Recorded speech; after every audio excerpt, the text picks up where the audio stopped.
Welcome to the Expanded Black Music Moment, brought to you by the Clean Store. Today we take a moment to honor Jesse Fuller. Jesse Fuller was born in 1896 in Jonesboro, Georgia. He had a rough childhood spent living with foster parents who badly mistreated him, but he was playing guitar by the time he was 10 years old. Around this time, he ran away and worked numerous jobs across Georgia and Alabama, including tending cattle, a barrel factory, a rock quarry, a broom factory, and his first experiences working on the railroad. In the early 1920s, he hopped a freight train to Southern California, but eventually settled in Oakland in 1929. It is here where he started to work for Southern Pacific Railroad for many years. He worked as a fireman, a maintenance of wayman, and a spike driver during this time. While he was working the railroads, he started busking using his incredible guitar talent to play all kinds of styles of music, literally everything. Country blues, ragtime, jazz, ballads, spirituals, work songs, instrumentals. I mean, he could do it all. He began to compose his own songs, drawing mainly from his experience on the railroad. And then although he had written songs and he was busking, it wasn't until the early 50s that he started to consider the possibility of making a living as a musician. He said he was never able to find reliable musicians to work with. They were all too busy drinking and chasing women. So he became a one-man band, playing everything including the 12-string guitar, kazoo, hi-hats, and an instrument he developed called the footdella. As a one-man band, Fuller wanted to supply a more substantial accompaniment than the typical bass drum or hi-hat that was kind of the norm with the street musicians. So he invented this thing called the footdella that was basically an upright wooden box. It kind of looked like an upright bass, and it had six bass strings from the piano, 6 bass piano strings.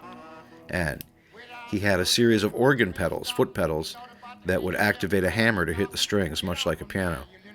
Since it had so many strings, he was able to play it in several different keys.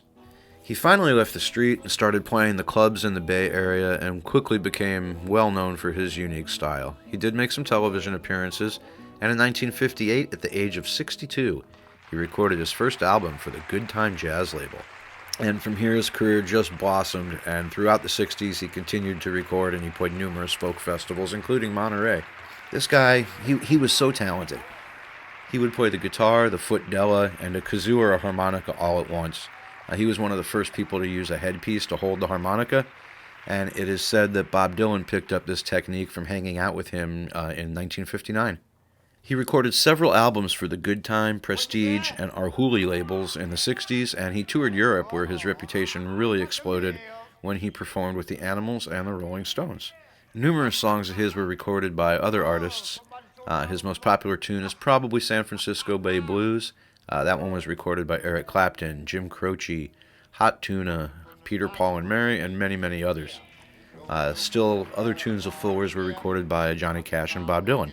Fuller continued to tour and record until his death in 1976, and because he came on so much later, we are very fortunate. There are plenty of recordings and quite a few videos out there that really give us a chance to appreciate this man's talent.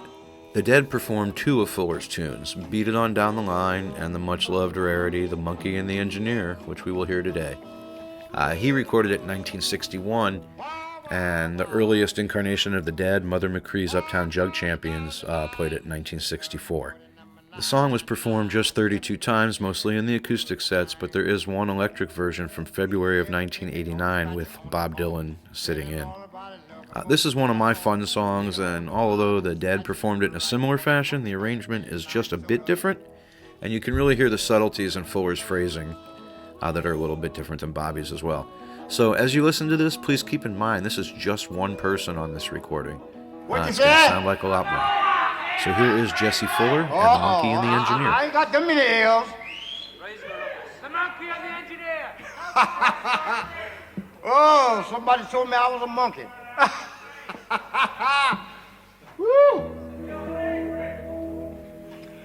Once upon a time there was an engineer. He drove a locomotive both far and near, accompanied by a monkey that sat on a stool, watching everything that the engineer moved. One day the engineer wanted to bite to eat. He left the monkey sitting on the driver's seat.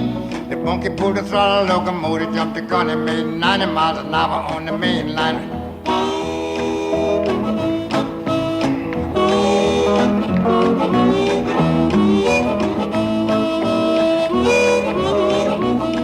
Wah, wah, wah. While coming down the line, big locomotive number 909, and left the engineer with a worried mind. The engineer began to call the dispatcher on the phone, tell him all about it, locomotive was gone. Get on the wires and dispatch it right, cause the monkey got the main line sewed up.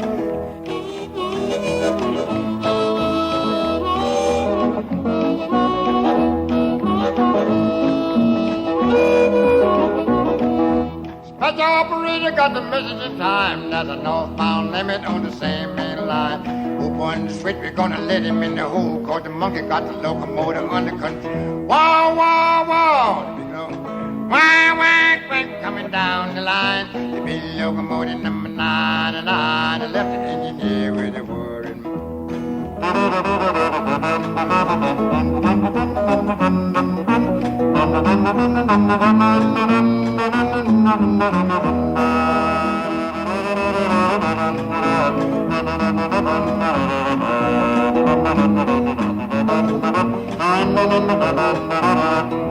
Way down the road, the little monkey made a stop. He thought about the engineer blowing his top. Get out from there, you little son of a gun. I'll never take you on another main line run.